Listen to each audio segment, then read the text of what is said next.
Welcome to StarCraft 2 Battle Report. My name is Dustin Browder. I'm the lead designer on StarCraft 2. And I'm Robert Simpson, a Blizzard esports team member. We've got a great game for you here today. We have a battle report between Yun-Ho Lee playing as the blue Protoss versus David Kim as the red Terrans. They're going to be duking it out on Lost Temple. The map name may sound familiar. Yes, it has been redone for StarCraft 2. This is a classic map from the original game that we've done a few additional tweaks to for StarCraft 2 to get some additional game plan. We've got two bases here. We've got David Kim here on the right-hand side as the Red Terrans. And you can see that these players are very close together as the bird flies. There's a very small amount of space separating these players. But if you move across the map, we can get a look at a few of the features which will be key to this game. There's a very narrow choke point leading outside of your base. It's a great place to defend.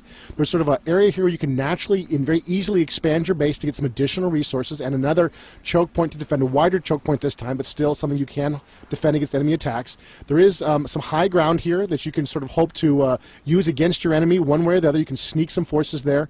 There's also these Zelmaga watchtowers on the map, and you can gain control of these watchtowers and see a huge area of the map. Control of those watchtowers is very key to sort of understanding what's going on the battlefield. This is a high-yield expansion. It's also blocked by those destructible rocks. It's really, really important in the late game for one of these players to take that over, have some additional resources. It'll often help a player make that final push that they really need to overcome their opponent. And you can see it is mirrored on all sides. There's another watchtower, and of course there were some more rocks there with some more high-yield resources. So you can expect the players to sort of battle across this whole area of the map. Again, there's another high ground area that you can use to defend your base, or you can use it to make surprise attacks on a player who's trying to defend his natural expansion there. So it looks like the scouts are already on the move from these players, looking to move around some of their early workers on the map to see what the enemy is up to. Up on the production overlay, we can see that the Red Terran player is currently working on his barracks and his refinery. There we see the scouts just past each other, so now David Kim might have a better idea of where exactly Yun-Ho's camping out. We'll see if he sends his SCV to that 12 o'clock position or not.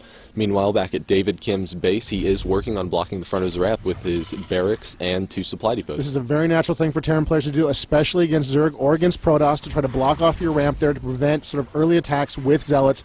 Buy your Marines some more time to get in some more shots, and you can see in this case it's had the extra advantage of also blocking off that probe from getting inside and seeing what it needs to see inside David Kim's base. A little bit of aggressive moves there. It looks like that worker from David Kim's in a little bit of trouble there. He's being attacked by Yun-Ho's probe, and it looks like he's going to have to run for cover there, try to get away from that very, very aggressive probe attack. Yeah, SCV barely making it away with 20 HP. If that supply depot had taken a few more seconds, it would have been done.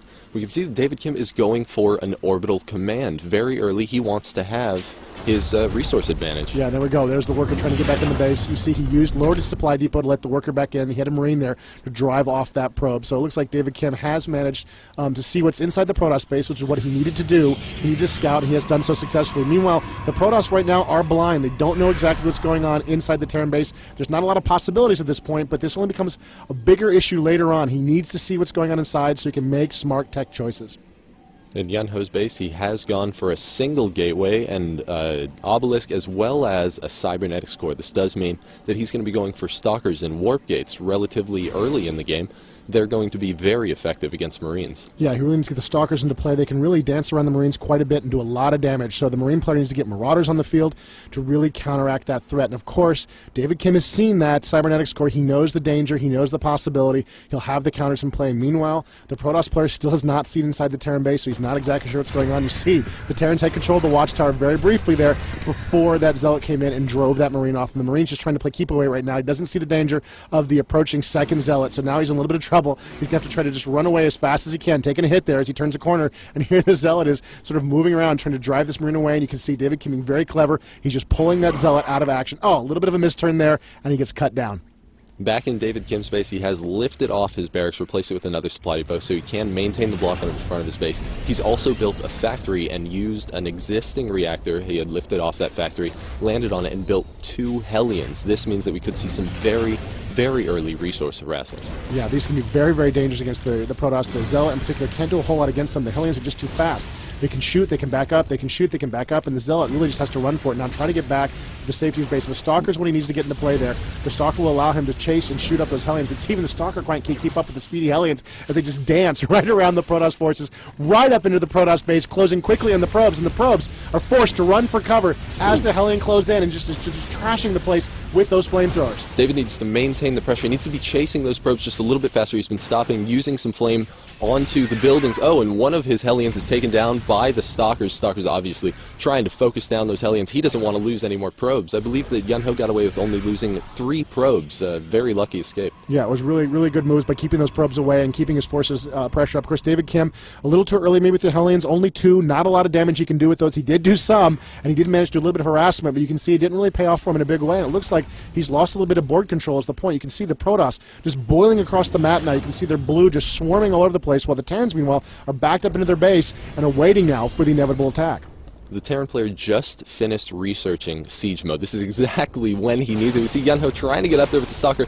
Siege tank just barely out of range and going to be barreling down onto those Stalkers, forcing Yunho to retreat. Yeah, that's the kind of damage he does not want to take right now. He cannot afford to take that kind of damage with just those Stalkers. He needs a lot more forces if he's going to break that choke point at this point. Some interesting moves here from David Kim. It looks like he's going for double command centers at this point. Backed up into his base, he can lift off those command centers as the Terran and fly them to any location on the map, but still, it's a very bold move for this point in the game. Yeah, well, he really needs to catch up on resources. We can see that Yunho did have a second base already established that's at his natural expansion, so he really needs to play his A game, and he'll likely be expanding to the island expansion since he can lift off his command center. Yeah, this is what one Terrans commonly do on Lost Temple, both in the original StarCraft and in StarCraft 2, using the Terrans' mobility with their command centers to get access to some high-yield locations. The Protoss do have some strong air units they can use to try to harass those expansions, Void Rays in particular, but, you know, in a game like this where the players are so close together, it can be very difficult for the Protoss player to realize the danger, and in many cases that expansion will simply go undetected.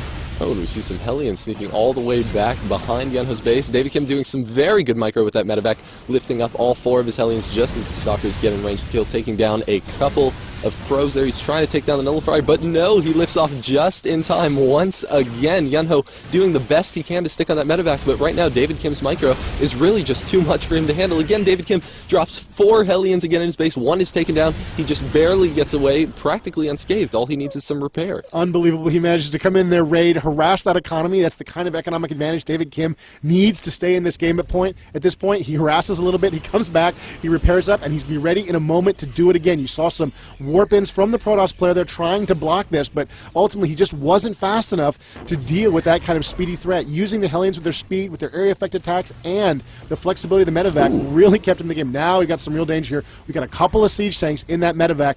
Let's see where those things are going. Now, this is something that you saw relatively often in StarCraft 1. They would use their dropships in combination with the siege tanks, and I think that David Kim's going for something very, very similar to that, especially with the way that the Stalker fire works. If a Stalker gets off his volley and the Terran player is able to pick up that siege tank again before the volley lands, that means the siege tank's not going to take any damage. Yeah, it will actually miss, and this is something that really gives the Terrans a big advantage at this point in the game. If you can get those siege tanks to a good position, you can do a lot of damage. You can see the Hellions there harassing those Protoss player, making his Zealots just a lot less effective, and there's the landing position, moving up to a classic location in Lost Temple, getting control of the high ground, even more powerful in StarCraft 2 in many ways than it was in the original StarCraft.